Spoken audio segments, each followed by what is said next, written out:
오늘은 911에 걸려온 신고 전화 먼저 들려드릴게요. 111 is John. What's the address emergency? Hi, there is an emergency. I found something in my son's closet wrapped in a plastic bag. Okay, what was it? I think it's a human head. It's a what? I think it's a human head. Why do you think it's that? Because it looks like it's on ear.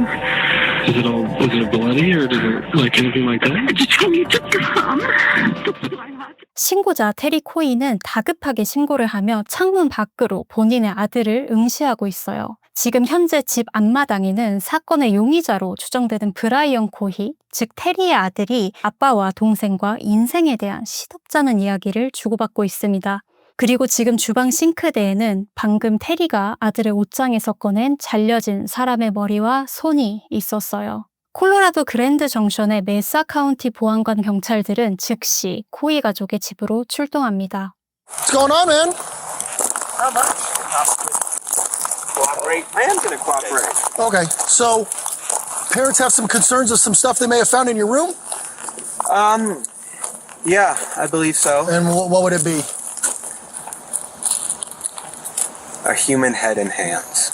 살인사건 용의자의 체포 현장 치고는 분위기가 굉장히 차분하고 용의자는 놀라울 정도로 협조적인 모습을 보입니다. 사실 이 경찰들과 코이 가족은 구면입니다.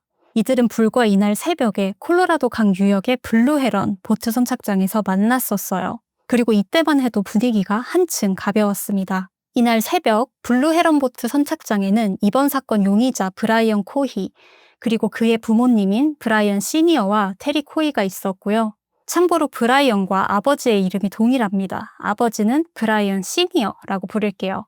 브라이언의 부모님이 경찰에 신고를 한 건데 문제는 브라이언의 자동차가 강물에 반쯤 잠겨 있었다는 거예요. 자동차가 강 위를 정말 둥둥 떠다니고 있었습니다. 코이 가족은 새벽 2시에 강물에 빠진 자동차를 어떻게 해결할 수가 없으니까 경찰을 부른 거예요. 이때가 2021년 2월 28일이었고요. 콜로라도의 밤은 영하의 날씨로 매우 추웠습니다. 경찰이 도착했을 때 코이 가족의 SUV에서 하얀 패딩을 입은 테리 코이, 브라이언의 어머니가 걸어 나오는데 본인 스스로도 어이없고 황당한데 웃음밖에 안 나오는 딱 그런 뉘앙스를 풍깁니다. 본인의 아들내미가 실수로 차를 강으로 미끄러지게 한 장본인이었거든요. 지금 이 상황은 아들이 기가 차는 주차 실수를 했고 차가 물에 둥둥 떴고 브라이언의 부모님이 견인업체에 여러 군데의 차를 견인해달라고 요청을 했지만 새벽 3시에 강물에 빠진 자동차를 견인해줄 업체가 없었던 거죠. 그래서 경찰에 도움을 요청한 겁니다. 경찰이 사건의 장본인인 브라이언에게 다가갑니다. 그는 지금 강물에 바지가 쫄딱 젖어 팬티만 입은 채로 부모님 차량 조수석에서 몸을 녹이고 있었어요. 브라이언 역시도 민망한 기색을 보입니다. 브라이언의 아버지, 브라이언 시니어가 상황을 설명해 보는데요. 아니, 우리 아들이 20분 전에 전화해서 자기가 보트 선착장에 주차를 하고 내리려고 했는데 차가 강으로 미끄러져 내려갔다는 거예요. 그래서 저희가 왔습니다. 여기서 말하는 선착장이라 하면 이런 거예요. 넓고 경사진 도로이고 보통은 픽업 트럭 뒤에 보트를 연결해서 후진하면 보트가 서서히 물에 닿게 되는 그런 구조입니다. 경찰이 브라이언에게 얘기하죠. 다친 곳은 없어요? 아, 네, 조금 춥고 자존심도 살짝 상하고 차값 $7,000 정도 날린 거 빼고는요. 여기서 다들 웃습니다. 근데 제가 경찰이라고 해도 이 상황이라면 19살짜리 남자아이가 운전미숙으로 자동차를 강물에 빠뜨렸다고 하면 좀 귀찮긴 해도 웃길 것 같거든요. 브라이언이 사고의 경위를 어찌저찌 설명을 하는데 경찰이 한 가지를 물어봐요. 잠깐만요. 그럼 그때 본인의 차가 경사 아래쪽, 그러니까 강물을 바라보고 있었나요? 아니면 강물을 등지고 있었나요? 아, 물을 등지고 있었어요. 분명히 브라이언은 생각할 게 좀 있어서 선착장에 차를 몰고 왔다고 했거든요. 한밤중에 하는 생각 정리 드라이브 같은 거죠. 근데 그럼 보통이라면 강물을 바라보지 않겠어요? 근데 브라이언은 강물을 등지고 주차를 하려고 했대요. 여기서 조금 이상했습니다. 브라이언 시니어도 너가 후진해서 내려갔다고? 하면서 살짝 놀란 눈치를 보입니다. 아무튼 일단 충돌 사고는 아닌 듯 하니 경찰의 허락하에 브라이언의 부모님은 바지도 안 입고 있는 아들을 집에 데려다 주고 새벽 3시에 선착장에 돌아왔어요. 아들의 차가 잘 견인이 되는지 보험은 어떻게 해야 하는지 확인을 해야 되니까요. 근데 이때가 이 사건이 약간 이상해지는 시점입니다. 그들이 도착했을 때 경찰이 견인 트럭을 구해서 차를 강 밖으로 끄집어내고 있었거든요. 경찰이 창문을 두드립니다. 간단한 질문 하나만 할게요. 여기서도 아마 보이실 것 같은데 차 뒤편에 빨간 게 잔뜩 묻어 있거든요. 피처럼 보입니다.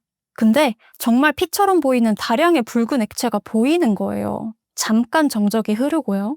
경찰이 부부에게 집에 있는 아들한테 전화해서 혹시 다친 곳은 없는지 확인해 보라고 합니다. 아까 같은 당황스러운 상황이라면 아드레날린이 보통 치솟아서 상처가 났는데도 모를 수도 있다라는 거죠. 부부는 아들과 통화를 했고 브라이언은 본인이 다친 곳이 없고 범퍼에 왜 그런 붉은 액체가 묻어 있는지 모른다고 했습니다. 이 피일지 아닐지 모르는 붉은 액체가 약간 찜찜하긴 했지만 경찰은 당장 어떤 조치를 취해야 할 만큼 뭔가 의심스럽고 급한 상황은 아닐 거다라고 판단을 했고 차를 코이 가족에게 돌려줍니다. 이제 날이 밝았어요. 코이 부부가 차고로 나가서 트렁크를 열어봅니다.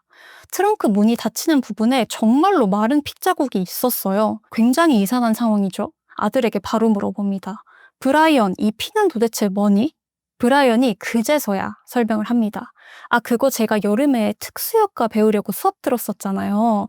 영화 촬영장에서 쓰는 1갤런짜리 가짜 피를 거기 넣어뒀는데 며칠 전에 그거 꺼내다가 흘린 것 같아요.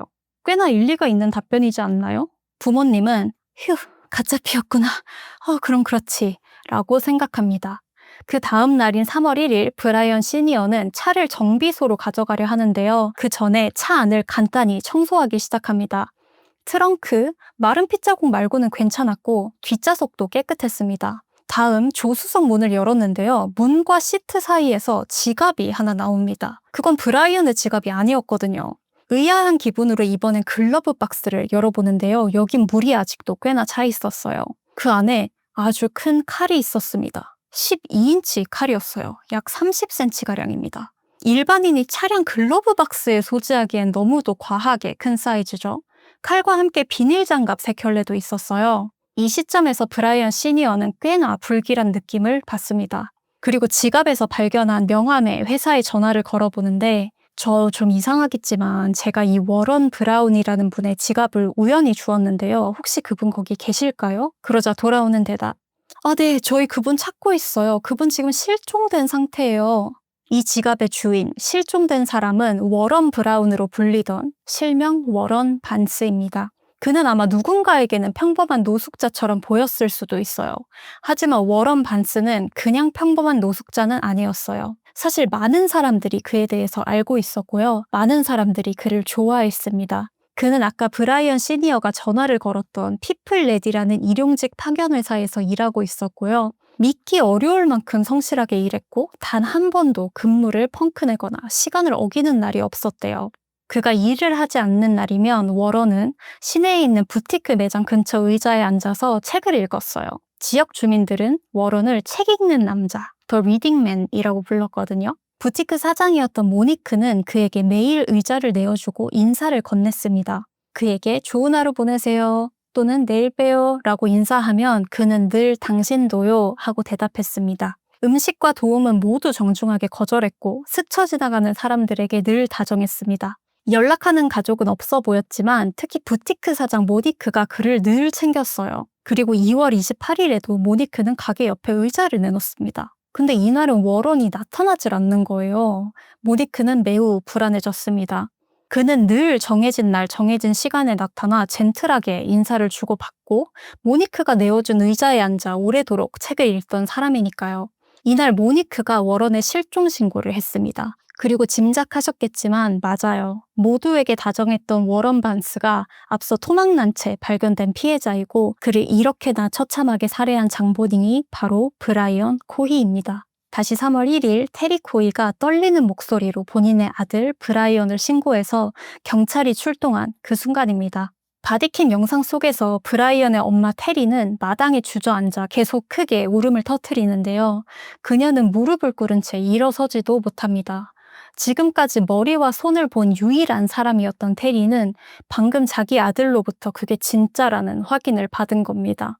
테리는 911에 신고하기 전에 남편인 브라이언 시니어에게 먼저 연락을 했었어요. 당장 집으로 오라고, 지금 당장. 브라이언 시니어는 아들이 집안에 들어가 주방 싱크대로 옮겨진 워런 반스의 머리와 손을 들춰볼까봐 밖에서 브라이언과 브라이언의 동생과 계속 이야기를 하면서 경찰이 도착할 때까지 시간을 끌고 있던 겁니다. 브라이언이 이송을 위해 경찰차 뒷좌석에 태워진 뒤에 한 경찰관은 주방 싱크대에 정말 사람의 머리가 있는지 확인하기 위해 집 안으로 들어가야만 했어요. 브라이언 시니어는 말했습니다. 제가 그 비닐봉지를 사람의 머리가 있는 그 비닐봉지를 말하는 거예요. 수건으로 덮어뒀습니다. 아들이 그걸 보는 걸 원치 않았고 도망치게 하고 싶지 않았거든요. 경찰관은 수건을 걷어보고 이내 해당 신고가 사실임을 확인합니다. 용의자인 브라이언도 브라이언의 가족들도 정신은 없어 보이지만 수사에 매우 협조적이었어요. 다만 브라이언 시니어는 경찰들과 수사팀을 기다리며 이런 질문을 합니다.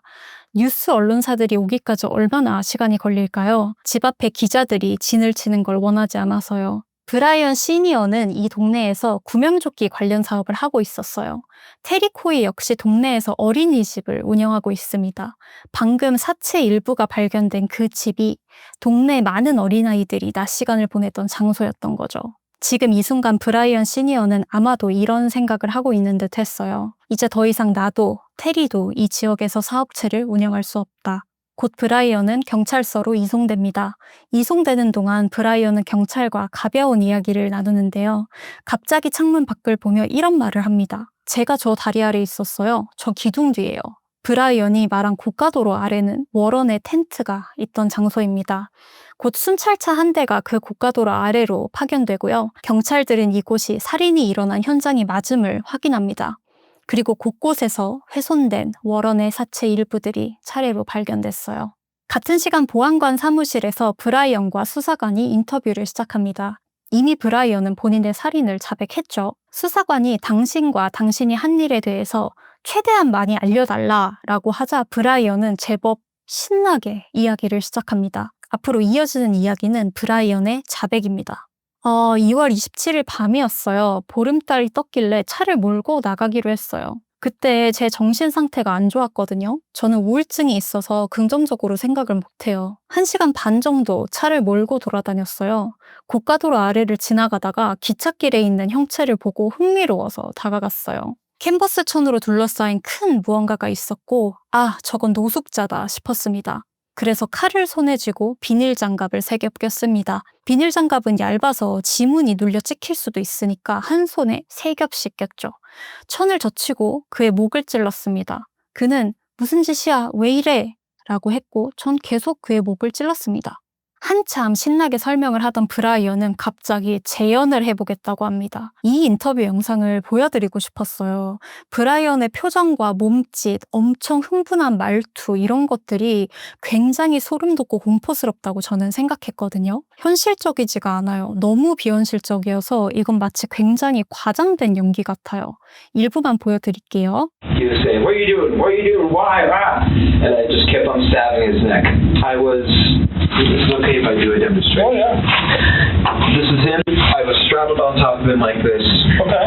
And he couldn't fight back. It was actually surprisingly easy. I was barely breaking a sweat. I thought, oh, this guy, he's going to be tough. But no, it was actually surprisingly easy. And during the time, I was growling and making the animalistic noises. Why were you doing that? I suppose it was a frenzy. Okay. I was so excited, so rushed up on adrenaline and everything. I was just, woo! And I paused and he said, "Why are you doing this?" And I said, "I've been wanting to do this for a long time, murder someone." And then I continued. 그리고 브라이언이 계속 증언하길 워런을 계속 찔렀고 이 모든 살인의 과정은 불과 1분에서 1분 30초 정도 걸린 것 같다고 말합니다. 이후 브라이언은 그가 사체를 어떻게 훼손했는지 아주 디테일하게 묘사합니다. 굉장히 디테일하게요. 이 부분은 묘사가 너무 자세해서 저도 글로만 읽었거든요. 간략히만 말씀드리면 브라이언은 사실상 신체의 모든 부분을 훼손했습니다. 정말 모든 부분을요. 배를 가르고 얼굴 전체를 훼손하고 어디를 어떻게 절단했는지 훼손했는지 모두 묘사합니다. 한껏 신체를 훼손한 뒤 팔과 다리를 절단했고 그걸 프리즈비처럼 그러니까 원반처럼 던졌다고 표현하고요. 그리고 오케이 끝! 흩어진 사체들은 거기에 둔 채 손과 머리만 챙겼다고 하는데요. 이마저도 며칠 전 저녁으로 먹은 피자 박스에 넣어왔다고. 그렇게 집에 와 방에 숨겼다고 합니다. 집에 돌아와 입고 있던 점프스트를 세탁기에 2번 고속으로 빨고 자려고 했던 브라이언은 문득 이런 생각이 들었대요. 아, 장갑에 난 작은 구멍 때문에 내 지문이 채취되면 어떡하지? 이게 못내 걱정됐던 브라이언은 옷을 갈아입고 다시 사건 현장으로 복귀합니다. 그리고 시신을 트렁크에 싣고 아까 초반에 말씀드렸던 그 블루 헤런 선착장으로 다시 간 거죠. 트렁크에 시신을 쉽게 강물에 넣기 위해 그는 강물을 등지고 차를 댄 거였고요. 지문을 남기기 싫어서 신발로 시신을 차서 밀어냈다고 합니다. 이걸 설명할 때 발을 까딱까딱 하는 게 진짜 가관이거든요. Because I don't want fingerprints on a body, so I just try moving it with my shoes. 현장에서 인터뷰를 진행하던 수사관 2명은 브라이언이 범죄를 저지를 당시 어떤 심리 상태를 가지고 있었는지 계속 파헤치려 합니다. 앞서 브라이언이 인터뷰 초반에 그날 정신 상태가 좋지 않았다고 했었잖아요. 왜 안 좋았는지 수사관이 묻자 브라이언은 약을 안 먹었다 라고 주장합니다. 그리고 덧붙이기를 몇 년 동안, 특히 최근 1년간은 아주 강하게 살인이 어떤 느낌일지 궁금했다고 합니다. 수사관이 증거를 남기거나 잡히는 것에 대해서 무얼 걱정했고 어떻게 대처했냐라고 묻자 그는 경찰들이 노숙자나 성매매 종사자 같은 고위험군 사람들에 대해 크게 신경 쓰지 않는 것 같다. 그래서 일부러 그런 삶을 사는 사람을 물색했다라고 답합니다. 하지만 앞서 언급했다시피 많은 사람들이 워런 반스에게 관심이 있었어요. 그를 좋아했고 아꼈어요. 주유소 직원은요, 매일같이 주유소 문이 열리자마자 커피를 사는 그를 기억했고요. 부티크 사장 모니크는 그가 서부 카우보이 미스터리 소설을 읽는 걸 알았고 따뜻한 날이면 그가 때때로 책을 편 채 꾸벅꾸벅 졸기도 한다는 사실을 알았습니다. 그가 매일 서브웨이 샌드위치를 사와서 반은 본인이 먹고 반은 새들에게 뜯어서 나눠준다는 사실을 알았고요. 겨울에 지낼 곳이 있냐라는 사람들의 물음에 물론이다, 난 괜찮다 라고 사람들을 안심시키는 그를 그랜드 정션에 사는 사람들은 알았습니다. 인터뷰 시 브라이언의 너무나도 기괴한 태도로 인해 많은 사람들이 그에 대해 분석하려고 애를 썼는데요. 법의학, 심리학적으로 범죄자의 정신건강이나 성격적인 특성을 분석하는 토드 그란데 박사와 임상 법의학 심리학자이자 바디랭귀지 전문가인 G 박사의 의견을 참고해서 가져왔습니다. 그들의 분석에 따르면 브라이언은 의학적으로 아주 오랫동안 자폐 스펙트럼 장애, ADHD, 그리고 주요 우울장애를 진단받고 정신건강 문제로 고통받아왔다고 했습니다. 물론 이것이 면죄부가 되는 것은 절대 아니며 대부분의 정신질환을 앓고 있는 사람들은 범죄를 저지르지 않는다가 선행됩니다. 일단 주변인들은 브라이언이 학창시절부터 에드캠퍼 같은 연쇄살인범의 폭력성에 깊이 집착했다고 했으며 전혀 웃기지 않은 다크한 유머를 남발하면서 부정적인 관심을 끌었다고 증언합니다. 그의 살인은 절대 우발적이지 않았고요. 더불어 바디캠에 찍힌 그의 모습과 인터뷰 영상을 본 G 박사는 브라이언에 대해 이렇게 분석했습니다. 체포 당시 브라이언은 양쪽 엄지손가락을 바지 주머니에 찔러 넣은 채 신체를 방어하거나 가리지 않고 매우 개방적인 자세를 취했는데 이는 그가 경찰을 전혀 위협적으로 느끼지 않음을 의미하고요. 그가 매우 협조적으로 손을 머리 위에 올리고 깍지를 끼는 등의 경찰 지시를 순순히 따른 점을 보면 공포와 감정을 조절하는 편도체가 극도로 덜 발달한 사이코패스적 특성 때문이라고 설명합니다. 자신이 저지른 살인이 들통나 감옥에 가게 된 상황에서도 불안감이나 자기 자신을 진정시키려는 행동이 전혀 보이지 않는 거죠. 그리고 문제의 인터뷰 영상도요. 대체로 그는 허리를 양손에 얹거나 스스로 공간을 많이 차지하고 거대하게 만드는 제스처를 보이는데 이는 살인자로서의 자신을 크고 대단한 권력자로 느끼게 하려는 무의식적인 과시라고 합니다. 그리고 그는 반복적으로 입술을 핥고 입안을 씹고 다리를 떨면서 눈썹을 올립니다. 이 모든 행동들이 연쇄살인범들이 본인들의 끔찍한 범행을 묘사할 때 느끼는 극도의 스릴과 아드레날린의 표출을 의미한다고도 했습니다. 그리고 그는 사체를 훼손하는 과정을 묘사하며 수사관들을 매우 뚫어지게 응시했는데요. 전형적인 사이코패스들의 행동이라고 합니다. 그들은 타인에게 끔찍하고 잔혹한 이야기를 들려주고 상대방이 혐오감이나 충격을 받는 반응을 보면서 대단한 희열을 느끼는 것이라고 합니다. 브라이언 코히의 재판은 사건 발생으로부터 거의 2년이 지난 시점에 열렸습니다. 재판은 대략 2023년 1월 중후반에 시작되어서 2월 3일 최종 선고를 마지막으로 마무리되었습니다. 재판 3일차 어머니인 테리 코이가 감정지원 반려견 테라피독과 함께 증언대에 올랐습니다. 그녀는 처음 머리를 발견한 순간 가장 긴급하게 본인의 집, 그러니까 본인의 어린이집에 있던 2세부터 5세까지의 아이들을 빠르게 대피시켜야 한다는 생각을 했대요. 그리고 브라이언이 5살 때부터 자폐증, ADHD, 불안장애 진단을 받아서 약물을 복용해왔다고 설명했습니다. 또한 아들이 병적이고 기괴한 것에 매료되어 있었으며 범죄 현장 조사관, 즉 CSI가 되고 싶어 했다고 증언했습니다.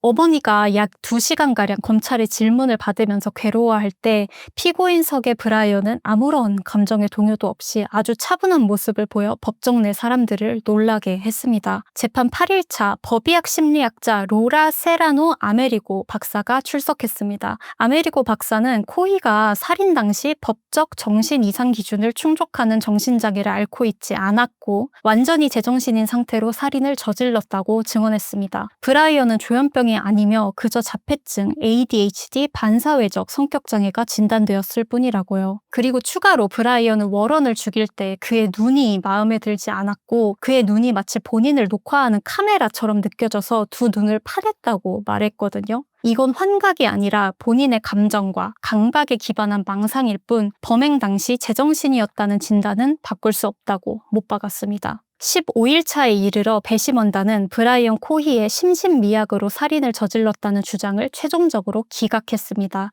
그리고 브라이언에게 기소된 모든 혐의에 대한 전면 유죄를 판결했습니다. 모든 진술이 끝난 후 사건 담당 판사인 리처드 걸리가 최종 선고를 내리는데요. 16년의 판사 재직 기간 중 이 사건은 본인이 경험한 가장 끔찍하고 참혹한 사건 중 하나라고 이야기하면서 피고인 21세 브라이언 코히 주니어에게 1급 살인 혐의로 가석방이 없는 종신형을 선고했고 시신 훼손 및 증거인멸 혐의를 더해 13년 6개월의 추가 징역형을 선고했습니다. 브라이언 코히는 현재 콜로라도주 차피 카운티에 있는 뷰에나비스타 교도소에 수감되어 있고 남은 생을 그곳에서 보내게 될 겁니다. 그리고 피해자인 워런 반스가 살아생전 가장 많은 시간을 보내던 모니크의 부티크샵 외부 통로에 나무와 의자 그리고 책더미 모양의 조형물이 만들어졌고요. 그가 늘 하던 말인 당신도요 라는 문구가 조형물의 책들 중 한 권에 새겨져 있습니다. 그랜드 정션의 사람들은 아직도 책을 읽는 다정한 남자 워런을 기억하고 그리워하고 있습니다.